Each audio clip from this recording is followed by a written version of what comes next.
Hello students, कैसे हो? Hopefully आप सब लोग ठीक हो गए। मैं हूं लखविंदर सिंह और मेरे यूट्यूब चैनल 100 मार्क्स में आपका स्वागत है। तो आज हम बात करने वाले हैं लीनियर इक्वेशन के बारे में। हमारा थर्ड चैप्टर दिया हुआ है एनसीईआरटी में 10th क्लास में, linear equation in two variable. Okay, तो पहले हम थोड़ा बेसिक बात करते हैं कि pair of linear equation in two variable क्या होता है। ओके, एक एक की बात करते हैं। जैसे पेयर का मीनिंग होता है टू। जैसे आपको पता है कि पेयर किसको बोलते हैं। जे हमारे पास जब कोई भी टू आ जाए, कोई टर्म्स हमारे पास टू आ जाए तो पेयर बोलते हैं। इधर लाइनें आएंगी तो टू लाइंस का पेयर होगा, एक जोटा बना होगा, इसे ये भी बोल सकते हैं। लीनियर का मतलब होता है जिसकी हाईएस्ट पावर कितनी होती है, 1। इक्वेशन हम बोल देते हैं जब दो साइडें हो, लेफ्ट भी हो और राइट भी हो, तो हमें उसको इक्वेशन बन जाती है। हमारे इधर ले आएंगे तो राइट हैंड साइड में 0 रह जाएगा, तो हम उसको बाद में देखेंगे। चलो ओके। वेरिएबल का मतलब होता है जो चेंज हो जाए, मतलब कि जो कम भी हो जाए और जो ज्यादा भी हो जाए, जो चेंज होता रहे। वो क्या होंगे हमारे पास, एक्स एंड वाई। ये ही क्यों होंगे? क्योंकि हमने ये लाइनें जो ड्रॉ करनी है वो ग्राफिकली काम है। थोड़ा ग्राफ में हम उसे ड्रॉ करेंगे। किस ग्राफ में? उसका नाम होता है 2D ग्राफ बोल सकते हो उसे। एक एक्स एक्सिस होगी, एक हमारे पास होगी वाई एक्सिस। ठीक है, तो जहां तो एक्स चेंज होगा या वाई होगा तो एक पॉइंट बनेगा हमारे पास। वो एक पॉइंट में 2 वैल्यूज आएंगी, एक वैल्यू एक्स की होगी और एक वाई की होगी। ठीक है, तो इधर मैंने जनरल फॉर्म लिखी है 2 लाइंस की। Line 1 a1 x b1 y is equal to c1, ऐसे L2 लाइन लिखी हुई है। ओके, वेरिएबल की तो बात कर ली कि एक्स वाई को हम वेरिएबल बोलते हैं। जो एक्स वाई के आगे लिखा होता है उसे हम बोलते हैं कोफिशिएंट। ठीक है, इसको याद रखना, क्या बोलते हैं, कोफिशिएंट्स। और जिसके साथ में कुछ भी नहीं होता, ना तो x होती है ना हमारे पास y होती है, तो उसको बोलते हैं कांस्टेंट नंबर्स। ठीक है, ये दो लाइनें बनी हुई थी और ये दोनों लाइन का हमारे पास एक पेयर बनता है। ये इसके बारे में हम अब बात करने वाले हैं। तो ये दो लाइनें जो होंगी इसमें इनका रिलेशन क्या बनेगा? ये कट करेंगी या पैरेलल होगी या कोइंसाइड होंगी, तो उसके बारे में भी थोड़ी बात करते हैं। मैं इसको एक बार साफ कर देता हूं, ठीक है प्लीज। आगे ये है कि relation between two linear equations, मतलब कि दो लीनियर इक्वेशन के बीच में रिलेशन क्या बनेगा। ओके, मैंने जनरल फॉर्म ही ली है, दोनों इक्वेशंस के ऊपर लिख दी है। देखो, उनके बीच में पहली बात तो ये है कि 3 रिलेशन बन सकते हैं पेयर में। जो 3 रिलेशन बनेंगे, पहला रिलेशन बन सकता है कि वो दोनों ही लाइनें आपस में इंटरसेक्ट करती हों किसी पॉइंट के ऊपर। जरूरी नहीं कि जैसे इधर दिख रहा है कि ऐसे ही दिखने में वो कट करे, ऐसे नहीं होता। जैसे ग्राफ में एक लाइन मैं ड्रा कर लूं कि मेरी ऐसे जा रही है, दूसरी लाइन कोई इधर जा रही है जहां पे कट कर रही है। ठीक है, तो कहीं भी कट कर सकती हैं दोनों।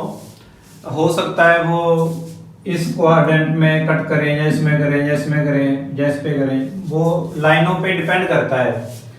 मगर एक बात पक्की है कि उसके बीच में जो रेशो बनेगी, रेशो क्या, a1 क्या है, coefficient of x divide by coefficient of x के 2। ओके, जब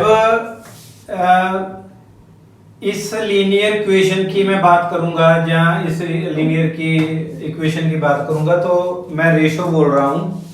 रेशो का मीनिंग है कि कॉफिशिएंट की रेशो, ठीक है, इसमें कंफ्यूज मत होइए कहीं आप समझ लो पता नहीं रेशो हो गया बोल रहे हैं। तो A1 और A2 B1 divide by B2 C1 divide by C2 ये हमारे इक्वल नहीं आने चाहिए। वैसे तो बुक में यही होता है, C1 C2 नहीं होता, पर मैंने तीन ही लिख दिए हैं इधर। तो ये हमारे इक्वल नहीं होने चाहिए। अगर इक्वल नहीं होंगे तो ये लाइनें इस पॉइंट के ऊपर, किसी भी पॉइंट के ऊपर कट जरूर करेंगी। कट को क्या बोलते हैं?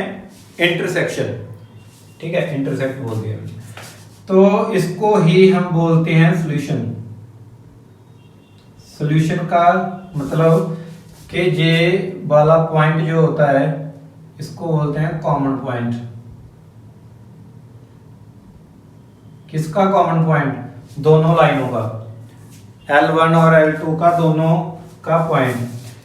तो जब हमें सॉल्यूशन फाइंड करना होता है, सॉल्यूशन का मीनिंग ये है कि हमें पता चल जाएगा x की वैल्यू का और y की वैल्यू का भी किस पॉइंट के ऊपर ये कट कर रही हैं, ठीक है। यही हमने फाइंड करना होता है, यही हमने फाइंड करना होता है x y। ओके, आगे चलते हैं। फिर इसको हम बोलते क्या है? Unique solution. यूनिक का मीनिंग ये है कि ये एक इकलौता ऐसा पॉइंट होगा जिसके ऊपर ये दोनों लाइनें कट करेंगी, इससे बिना कोई और पॉइंट नहीं हो सकता। ऐसे नहीं है कि जहाँ पे आगे जाके फिर ये कट कर जाए, ऐसा कोई पॉइंट नहीं होता। क्योंकि आप सोचो कि ये पॉसिबल कैसे होगा? ये मैंने कोई कॉमन पॉइंट ले लिया तो इस लाइन को इधर मुड़ना पड़ेगा, तो इसको इधर, फिर इधर कोई पॉइंट आएगा, मगर ये तो हो नहीं सकता, ये तो रॉन्ग है। फिर ये लीनियर नहीं रहेंगी हमारे पास, ठीक है ना, फिर ये लीनियर रहेंगी। तो ये तो पॉसिबिलिटी नहीं है कि एक से ज्यादा पॉइंट के ऊपर हमारी लाइनें कट करें, ठीक है। एक लाइन पे ही, एक पॉइंट पे ही कट करेंगे, उसे हम बोलते हैं यूनिक सॉल्यूशन। ओके, और उसको साथ में कंसिस्टेंट लाइंस भी कह देते हैं। देखो एग्जाम में हमें पूछेगा कि लाइंस कंसिस्टेंट हैं या नहीं है, इनकंसिस्टेंट हैं। जब वो कंसिस्टेंट होंगी तब ही उसका आंसर आ पाएगा। इसका मतलब है कि सही तरीके से लाइनें डिफाइन की गई हैं, सही तरीके से लिखी गई हुई है, कंसिस्टेंट को वो बोल देते हैं। जब लाइनें सही तरीके से लिखी गई होंगी तो ही उसका एक सॉल्यूशन आएगा और उसे हम बोलेंगे यूनिक सॉल्यूशन है भाई ये, ठीक है। वो फाइंड करने को आएगा, फाइंड होगा जिस पॉइंट के ऊपर दोनों लाइनें कट कर रही हैं, वो ही हमारा सॉल्यूशन होगा, उसको एक्स वाई बोलेंगे। वो मैं करके दिखलाऊंगा आपको, एक एग्जांपल दूंगा इसके। ओके, नेक्स्ट चलते हैं। फिर उसके बाद आ जाता है कोइंसाइड। कोइंसाइड का मीनिंग होता है कि जो ऊपर पॉइंट एक दूसरे के लग जाएं। मतलब कि हमारी जो लाइन होगी इसके जितने भी पॉइंट होंगे वो सभी कोइंसाइड करेंगे, एक दूसरे के ऊपर लगेंगे। मतलब जो हमारी लाइनें हैं वो सेम ही दी होंगी। ऐसा नहीं है कि पहली के पॉइंट लगा रहे हैं दूसरी के पॉइंट लगा रहे हैं, ये पॉसिबल नहीं होता।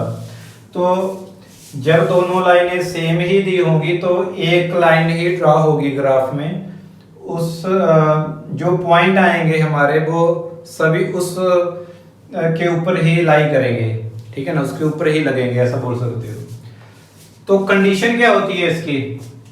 A1 डिवाइड बाय A2 इन लाइनों में से लिया गया है, B1 divide by B2, C1 divide by C2। ये तीनों की रेशो मेरे पास इक्वल आएगी, ठीक है ना, तीनों की रेशो इक्वल आएगी, बराबर आएगी, ऐसे भी बोल सकते हो। और जब ऐसा होता है तो इसके सॉल्यूशन कितने आते हैं? इसके जो सॉल्यूशन है वो अनगिनत आ जाते हैं, उसको हम बोलते हैं इनफाइनाइट। पता ही नहीं होता कि यार उसके सॉल्यूशन कितने आएंगे, उसके अनगिनत सॉल्यूशन आ सकते हैं, उसको इनफाइनाइट बोलते हैं। मगर वो लाइनें कंसिस्ट ही रहेंगी तो जब किसी लाइनों का आंसर आता है तो हम उसे कंसिस्टेंट ही बोलते हैं, ठीक है ना। अगर वो इनकंसिस्टेंट होगी तो आंसर नहीं आएगा हमारे पास, क्योंकि वो सही ढंग से लिखी नहीं गई हुई। जब लिखी गई है तो दो चांस बनते हैं, जहाँ तो यूनिक सोल्यूशन होगा, जहाँ हमारे पास इनफाइनाइट मैनी सोल्यूशन होंगे उसके, ठीक है। ये पता चल गया होगा। फिर आता है third and last relation between the lines is parallel.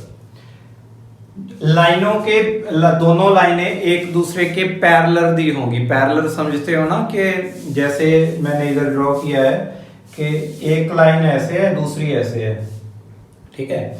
Ratio क्या बनेगी, ये इंटरेस्टिंग पॉइंट है कि रेशो क्या बनेगी। ये देखो, जो हमारी लाइनें दी होंगी उसकी A1 divide by A2, B1 divide by B2 की रेशो बिल्कुल सेम बनेगी, मगर C1 और C2 के साथ मैच नहीं करेगी। तो अगर ऐसा हुआ तो हम बोलेंगे कि हमारी लाइनें ही एक दूसरे के पैरेलल हैं, वो एक दूसरे को कट नहीं कर रही। जब कट ही नहीं कर रही तो सोल्यूशन तो होगा नहीं फिर, क्योंकि सोल्यूशन तो तभी आता है जब लाइनें कट कर रही हो, जहाँ कोइंसाइड हो, एक दूसरे के ऊपर हो। तो ये तो पैरेलल है, तो इसको बोलेंगे हम नो सोल्यूशन। जब नो सोल्यूशन होगा तो इसका मतलब ये होगा कि लाइनें ठीक ढंग से नहीं लिखी हुई, इनकंसिस्टेंट वे में लिखी गई हैं, तो उसको बोलेंगे हम इनकंसिस्टेंट लाइंस। मैं इसकी एक एग्जांपल देता हूं, जैसे कि आपको दी गया हो 2x 3y और इधर मैं लिख लूं 5, 2x 3y इधर लिख लूं 7। मैं इन लाइनों को देखकर ही बोल सकता हूं कि यार ये लाइनें पैरेलल होंगी दोनों। क्यों कह सकता हूं मैं, क्योंकि मेरे पास जो इतना पार्ट आता है लाइन का x और y का, ये दूसरी के साथ सेम ही आएगा, तभी तो फिर रेशो उसकी सेम बन पाएगी ना मेरे पास, तभी तो रेशो उसकी सेम होगी। तो ये याद करो कि जब लाइनें पैरेलल होंगी तो x और y के कोफिशिएंट, ये सारा मटेरियल जो दिया होगा दोनों लाइनों का सेम होगा। फर्क किसमें होगा, ये कांस्टेंट पॉइंट डिफरेंट होगा। मैं इधर लिख देता हूं कांस्टेंट पॉइंट इज डिफरेंट, बस यही फर्क होता है अकेला। 1 मार्क्स में कोई पूछ लेता है, जो दो लाइनें दी होंगी वो पूछेगा कि ये कंसिस्टेंट पैरेलल हैं या कोइंसाइड हैं या इंटरसेक्ट कर रही हैं, तो कुछ भी पूछ सकता है। तो हम लाइनों को देखकर बता सकते हैं, अगर वो सेम हुई तो कहेंगे कि ये लाइनें पैरेलल हैं, ठीक है। फिर इसके बाद चलते हैं आगे। मैं एक ग्राफिकली इसकी एग्जांपल देता हूँ भी। इंटरसेक्ट अगर करें तो ग्राफ में कैसे करेंगी। कभी कभार ऐसा भी होगा, मुझे लग रहा है कि एग्जाम में ऐसा भी पूछ सकता है कि आपको ग्राफ दिए हों ड्रॉ करके उसने ऑप्शन में, तो उसका सोल्यूशन पूछेगा आपसे, 2 लाइनें दी होंगी ऊपर, तो उसका सोल्यूशन हम ग्राफ में से फाइंड करेंगे कैसे आएगा। तो इसको नोट करें प्लीज, फिर आगे चलते हैं। तो चलो चलते हैं आगे, हम इन इक्वेशंस का ग्राफिकली सॉल्यूशन देख लेते हैं क्या आएगा। ये 2 इक्वेशंस दी हुई है मेरे पास, मैं इधर लिख लेता हूं ग्राफिकली, क्योंकि हमने अभी कोई मेथड नहीं सीखा है एक्स एंड वाई फाइंड करने का, तो ग्राफ में से ही ढूंढते हैं कैसे होगा। तो आपने क्या करना है कि इनको फर्स्ट और सेकंड का पहले नाम दे देना है इक्वेशन को।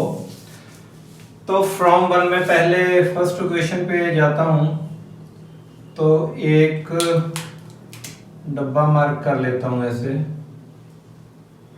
जिसमें एक हमारी x की वैल्यू होगी और एक y की वैल्यू। एक फिर मैं लिख लेता हूं दूसरी का भी साथ में, फ्रॉम टू, ये मेरा बनेगा ऐसे x और y की वैल्यू। अब हमें ग्राफिकली इसको फाइंड करना है। ओके, जब हम ग्राफ में इसको देखेंगे ऐसे,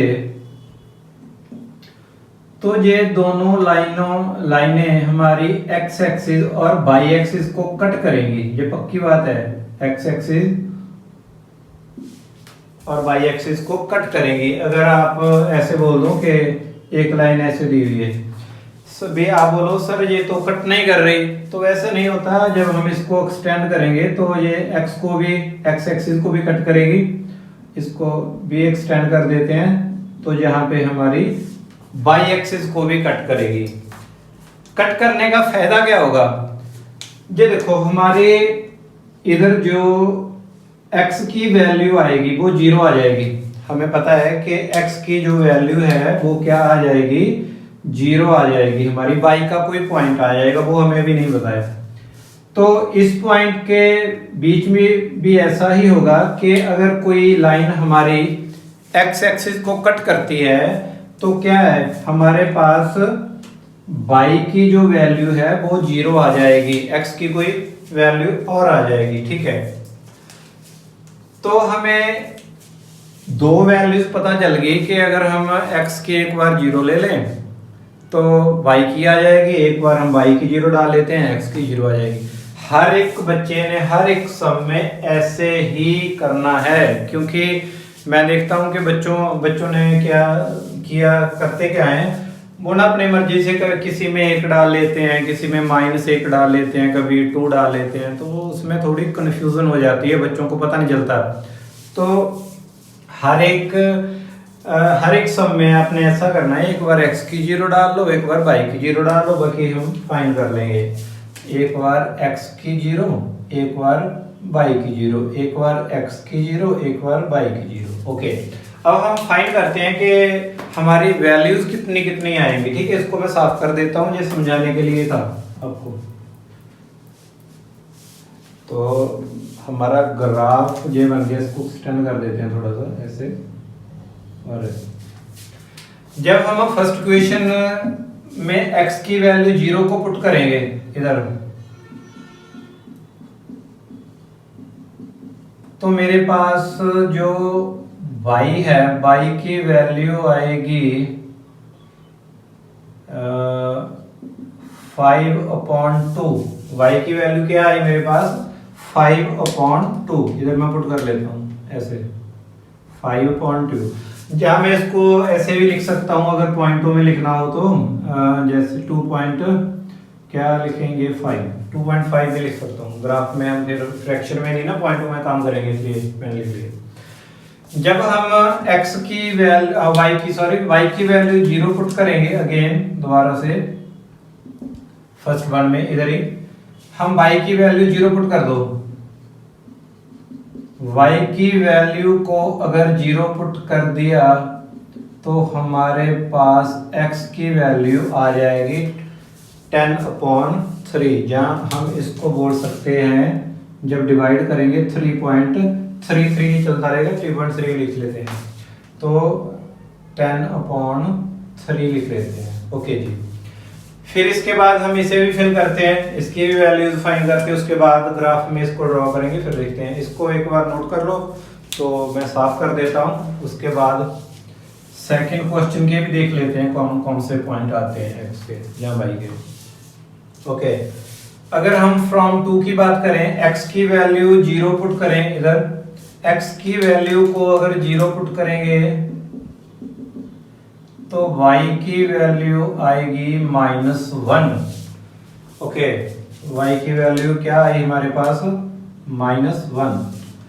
अगर हम पुट करें अगेन दोबारा से, फिर चलते हैं उसी क्वेश्चन इक्वेशन की ओर, नंबर 2, y की वैल्यू को 0 पुट करें, इसको 0 पुट कर देते हैं,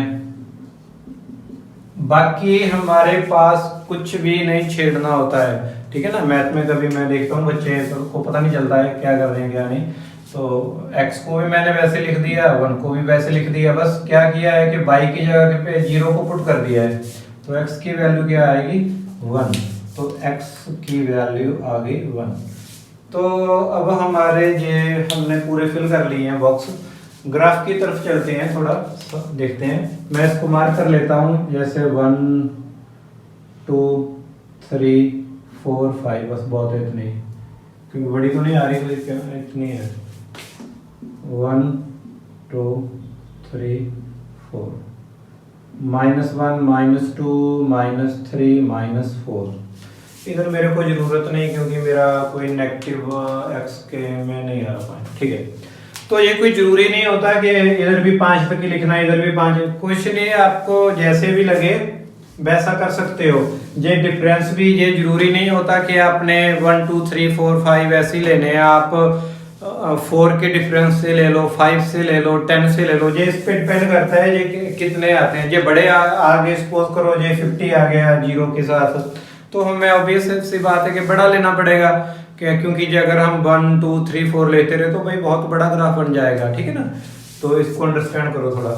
तो पहले को देखते हैं ग्राफ में कहाँ पर लाई करता है। x की वैल्यू को 0 पुट करें, y आ जाएगा हमारा 5/2, जहाँ लिख सकते हैं कि 2.5। ओके, तो x की वैल्यू 0 और y की 2.5 में इधर लिख लेता हूँ। x की 0, इसकी 2.5, इसको ये पुट कर लेते हैं, नाम रख लेते हैं कोई इसका a।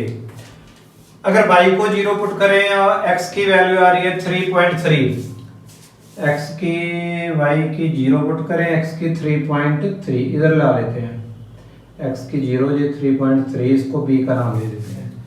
अब हमने क्या करना है, इन दोनों को स्केल के साथ मिला देना है। आपने भी ऐसा ही ये सारा ग्राफ या तो ग्राफ पेपर पर करो, या आप स्केल लेकर इक्वल मार्क करो ये, ठीक है। मैं बोर्ड पर कर रहा हूं तो स्केल पॉसिबल नहीं है इधर। इसको ऐसे मिला दो आप, ये हमारी एक लाइन बन जाएगी, स्ट्रेट लाइन बनेगी। ये थोड़ी सी बिंगी है क्योंकि मेरे पास स्केल नहीं है। दूसरी को देख लेते हैं। x की वैल्यू अगर 0 को पुट करेंगे तो y की वैल्यू आएगी मेरी -1, तो मेरा पॉइंट आएगा इधर कहीं पे। x की वैल्यू 0, y की वैल्यू -1, इसको c पुट कर लेते हैं, नाम दे लेते हैं c। y की वैल्यू अगर 0 आएगी, x की वैल्यू 1, y की 0 0 और x की 1, तो यहाँ पे कहाँ लिखें, इधर लिख लें। x की 1, y की 0, इसको d, इसको भी मिला दो आपस में, तो इसको मिलाएंगे इतना ही आएगा। तो इसको एक्सटेंड करेंगे जब हम ऐसे मिला इसको भी, तो हम क्या देखेंगे कि हमारा ये जो पॉइंट आ रहा है इधर 1 आ रहा है, 2 आ रहा है, सॉरी इधर आ रहा है 1, ये हमारा इधर 2 आ रहा है x की वैल्यू, y की वैल्यू आ रही है 1, तो ये हमारा सॉल्यूशन हो गया। क्या हो गया, ये सॉल्यूशन हो गया। x और y की फाइंड कर दी, x और y की वैल्यू जो हमारे पास आएंगी, हम मेथड सीखेंगे बाद में, मेथड से भी इतनी वैल्यू आएगी, तो हमने ग्राफिकली उसको फाइंड कर दिया, ठीक है, x और y को। प्लीज नोट करें, फिर आगे चलते हैं। चलो करते हैं थोड़ा आगे। हमारे पास ग्राफ में ऐसा भी हो जाता है, मैं इधर 3-4 ड्रॉ करके दिखा देता हूँ आपको। ऐसा भी हो जाता है कि x एक्सिस और y एक्सिस, जब हम कोई लाइन को x एक्सिस के पैरेलल या y एक्सिस के पैरेलल ड्रॉ करें, तो ये लाइन होगी, जैसे इधर मैंने पॉइंट ले लिया, कोई B पॉइंट बोल लिया इसको ऐसे, y is equal to, sorry this one is x and this one is my y की x y की वैल्यू, इसको बोल लेता हूँ मैं, कोई एक का नाम दे लेता हूँ। जब हमें कोई भी वैल्यू दी हो x की या y की, बस एक ही वैल्यू दी हो, वैसे 7th चैप्टर में आएगा आपको, तो इसमें भी आ जाता है कभी कभार, तो मैं बता रहा हूँ को। तो हमें क्या करना है कि जब जैसे x की वैल्यू ओनली 2 दी है, एक स्ट्रेट लाइन दे दी x इज इक्वल टू 2, क्योंकि उससे तो स्ट्रेट लाइन बना सकते हैं ना 1 वेरिएबल की, वैसे तो 2 वेरिएबल लिखा है, चलो मैं 1 भी करवा देता हूँ, जैसे 9th क्लास में होता था हमको। तो जब हमारे पास x2 आएगा, x2 हमारे पास इधर b की वैल्यू आ जाएगी 2, तो ग्राफ में हम देख लेंगे कि x एक्सिस पर 2 कहाँ पे लगा है, जहाँ पे लगा है ना, तो इस के एक पैरेलल लाइन ड्रॉ कर देंगे बाई के पैरेलल, किसके, बाई के पैरेलल, क्योंकि जब हम कोई भी पॉइंट इस लाइन के ऊपर लेंगे, कोई भी पॉइंट ले लो, आपके पास x की वैल्यू 2 ही रहेगी, y की वैल्यू चेंज होती रहेगी, जब ऊपर को जाओगे तो बढ़ने लगेगी, नीचे को तो घटने लगेगी, ठीक है, मगर x की वैल्यू आपके पास 2 ही रहेगी। सेम एज y के केस में होता है, अगर y की वैल्यू मैं बोलूं कि जैसे आपको 3 दी हुई है, तो ये भी तो एक लाइन बन सकती है ऐसे लीनियर वन वेरिएबल में, तो y की वैल्यू अगर 3 दी है तो जहां पे y 3 होगा वहां पे एक लाइन ड्रॉ कर दो पैरेलल टू x एक्सिस, ठीक है ना। इसका मीनिंग ये हुआ कि इधर मेरे पास कोई भी पॉइंट आते रहे, मगर उन पॉइंट्स में y की वैल्यू 3 ही रहेगी, x की वैल्यू चेंज होती रहेगी, अगर मैं आगे को जाऊंगा तो बढ़ने लगेगी, पीछे को जाऊंगा तो घटने लगेगी, ठीक है जी। और इसके सिवाय एक लाइन आ जाती है, जैसे मैं बोलूं कि यार ऐसे करो, एक ग्राफ ड्रॉ करो, मेरे पास जो लाइन दी है वो mx दी है, जो ये m लिखा है मैंने, जो कोई भी कांस्टेंट नंबर हो सकता है मगर ये पॉजिटिव में होना चाहिए, इसके बारे में ही बात कर रहा हूँ फिलहाल मैं। अगर ये पॉजिटिव होगा तो इसका मीनिंग ये हुआ कि अगर हम x की वैल्यू पॉजिटिव लेंगे तो y की भी पॉजिटिव आएगी, जैसे x की वैल्यू 1 ले तो y की वैल्यू 1 आएगी, m को 1 ही मान लेता हूँ समझाने के लिए, तो ये हमारा बनेगी line y is equal to x, मैं m की वैल्यू को 1 ले लिया, ठीक है, m को 1 पुट कर लिया, तो इसको कोई भी नंबर रख सकते हो पॉजिटिव का। तो जब हम x की वैल्यू पॉजिटिव में लेंगे तो y भी पॉजिटिव आएगी, अगर x को नेगेटिव में लेते हैं तो क्या होगा, y भी नेगेटिव में आएगी। तो हमें पता है कि हमारे दोनों ही पॉजिटिव इस क्वाड्रेंट में रहते हैं और नेगेटिव दोनों इस क्वाड्रेंट में रहते हैं। अगर हम x की वैल्यू 0 पुट कर दें तो y की वैल्यू भी क्या आएगी, 0। तो ये लाइन हमारे ओरिजिन में से पास होकर गुजरनी चाहिए, ऐसे कोई लाइन ड्रॉ हो जाएगी जो हमारे ओरिजिन में से पास करेगी, फर्स्ट क्वाड्रेंट और थर्ड क्वाड्रेंट में लाई करेगी, ये याद रखना बात। और इसके दूसरे केस में ये ए केस है, और बी केस में क्या हो सकता है कि इधर जो m लिखा हुआ होगा ये आपके पास कोई भी नेगेटिव की वैल्यू दी होगी, कोई भी नेगेटिव की वैल्यू दी होगी, जैसे हम लिख लेते हैं -1, मैं इसकी वैल्यू को -1 मान लेता हूं। अब क्या होगा, जैसे ही मैं x पॉजिटिव का लूंगा मेरा y क्या आ जाएगा, नेगेटिव का। अगर मैं y कोई वैल्यू नेगेटिव में पुट करूं, जैसे -2 कर लिया, तो y की वैल्यू क्या आएगी, +2। मतलब कि अगर मैं पॉजिटिव पुट करता हूं तो नेगेटिव आता है, अगर नेगेटिव पुट करता हूं तो पॉजिटिव आता है। तो फिर हमें पता है कि यार ये तो इस क्वाड्रेंट में होता है x नेगेटिव y पॉजिटिव, और इधर होता है x पॉजिटिव y नेगेटिव। तो अगर 0 0 ही करेंगे तो रीजन से ही पास करेगी, x भी 0 होगा y भी 0 होगा, क्योंकि वो तो नेगेटिव पॉजिटिव का होता नहीं है। तो ये लाइन हमारी पास करेगी इधर से, ठीक है, ये लाइन हमारी second quadrant and fourth quadrant में लाई करेगी। प्लीज इसे नोट करें और फिर चलते हैं how we find the value of x and y, ठीक है, इसके बारे में बात कर रहे हैं। चलो करते हैं हमारे मेथड्स। मेथड क्या है हमारे मेथड्स हैं कि find method for finding the solution. Solution क्या है, x और y की वैल्यू को फाइंड करने के ये मेथड दिए हुए हैं। कौन कौन से हैं, एक का नाम है सब्स्टिट्यूशन मेथड, एक है एलिमिनेशन मेथड, एक है क्रॉस मल्टीप्लाई मेथड। देखो ये क्वेश्चन भी आ सकता है कि सॉल्यूशन कितने मेथड से फाइंड किया जा सकता है। तो 3 मेथड से फाइंड कर सकते हैं हम। और तीनों जो मेथड दिए हुए हैं इसमें से जो x और y की वैल्यू आएगी वो सेम ही आएगी। बहुत बच्चों को कंफ्यूजन होती है कि इससे कोई और वैल्यू आ जाएगी, इसमें से कोई और, इसमें से कोई और। ऐसा नहीं होता है। तीनों कोई भी मेथड लगाओ आप, x और y हमारा सेम ही रहने वाला है, ठीक है। तो सबसे जो क्विक मेथड है, जल्दी से x y को हम पता कर सकते हैं, तो वो मुझे लग रहा है कि क्रॉस, वैसे तो इक्वेशन पे भी डिपेंड करता है भी कैसे इक्वेशन दी हुई है, मगर क्रॉस मल्टीप्लाई से बोल सकते हैं कि थोड़ा क्विक हो जाता है, ठीक है।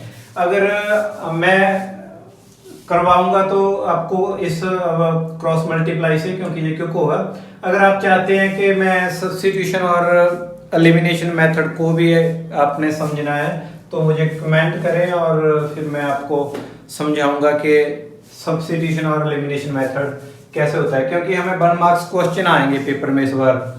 तो 1 मार्क्स क्वेश्चन में इतना टाइम नहीं होगा कि हम उसे सॉल्व करने लग जाएं सारे सम को, क्योंकि 90 मिनट तो टोटल मिलने वाले हैं 19, ठीक है ना। 90 मिनट में हम क्या क्या करेंगे, 90 मिनट मिलेंगे, तो उसमें मुझे लग रहा है कि cross is the best for finding X and Y. Okay, cross multiply से देखते हैं पहले कैसे करना है।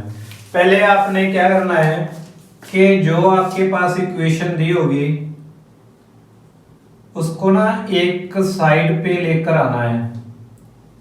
एक साइड का मीनिंग कि राइट साइड आपकी 0 ही होनी चाहिए हर एक इक्वेशन की। तो x इधर मैं लिख लेता हूं y -1 और 0, ठीक है जी। फिर आपने थोड़ा सा एक फार्मूला याद रखना है, वैसे बनाया हुआ है उन्होंने 23 और 12, इसको रिमेंबर रखना है, ये एक्स वाई फाइंड करने में काम आता है। 23 और 12 ये है क्या, असल में ये ना रेशियोज दी होती हैं। किसकी रेशियो दी होती है, दोनों इक्वेशंस की। ओके, कैसे, हम इसको नाम दे लेते हैं, इसको 1, इसको 2, इसको 3। हमारी फर्स्ट रेशियो क्या हुई, इधर मैं 1 लिख लेता हूं, ये होगी। सेकंड क्या होगी, इधर भी 1 ले लो, माइनस को भी साथ में लेना होता है, ठीक है। तो थर्ड क्या होगी, ये हमारी रेशियो होगी। तो हम लिख लेते हैं पहले सेकंड को, सेकंड हमारी है 4/-1, सेकंड थर्ड है हमारी -10 और -1। फिर आएगा हमारा फर्स्ट रेशियो 3/1 है।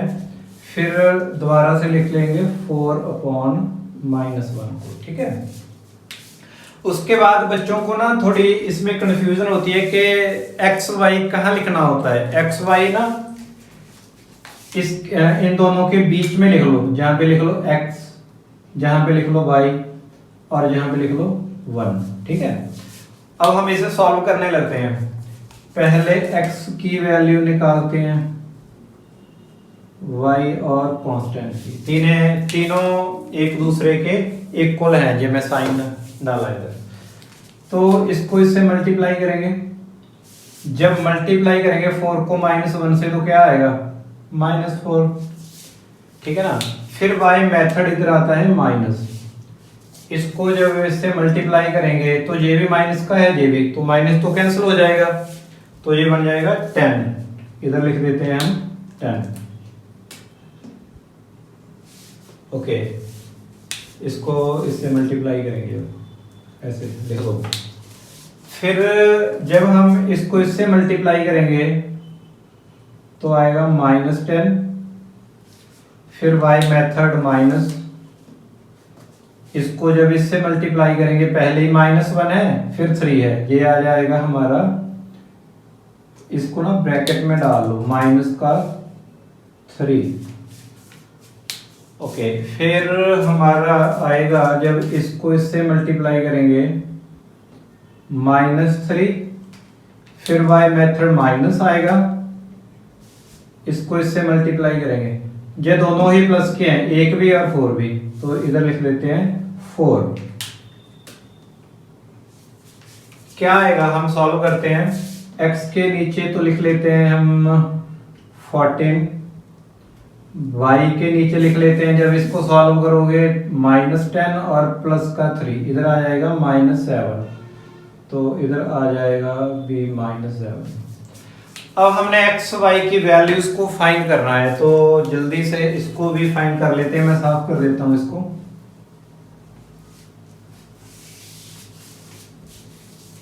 देखो, जब हम x, क्योंकि ये तीनों ही एक दूसरे के इक्वल है, तो आपने क्या करना है कि एक बार फर्स्ट और थर्ड को ले लेना है, लास्ट को ले लेना है जिसमें 1 दिया होगा, तो x 14 जे -7, x की वैल्यू आ गई हमारी -14 -7, इसको कैंसिल करेंगे तो 2 आ जाएगा। y की वैल्यू भी निकाल लेते हैं, सेकंड और थर्ड को इक्वल ले लेना है, y -7 जे भी -7, 7 माइनस का इधर चला जाएगा, तो ये कैंसिल हो गया बच्चों। ये आ गया है x की वैल्यू 2 और y की value 1 with the cross multiplication. ठीक है, ये मैंने क्रॉस मल्टीप्लाई वाला मेथड अप्लाई किया है, इससे ये सॉल्यूशन फाइंड किया है। तो आप किसी से भी कर सकते हैं, अगर आपको और भी कोई आता है, अगर नहीं आता सीखना चाहते हैं तो मुझे कमेंट करें, वो भी मैं सिखा दूंगा आपको। तो फिर इसके बाद हम MCQs वाली वीडियो भी बनाएंगे जल्दी से, तो आपको लीनियर इक्वेशन 2 वेरिएबल के MCQs भी प्रोवाइड करेंगे। ठीक, तो फिर देखते रहें, लाइक करें, चैनल को सब्सक्राइब करें और मिलते हैं फिर किसी नई वीडियो के साथ।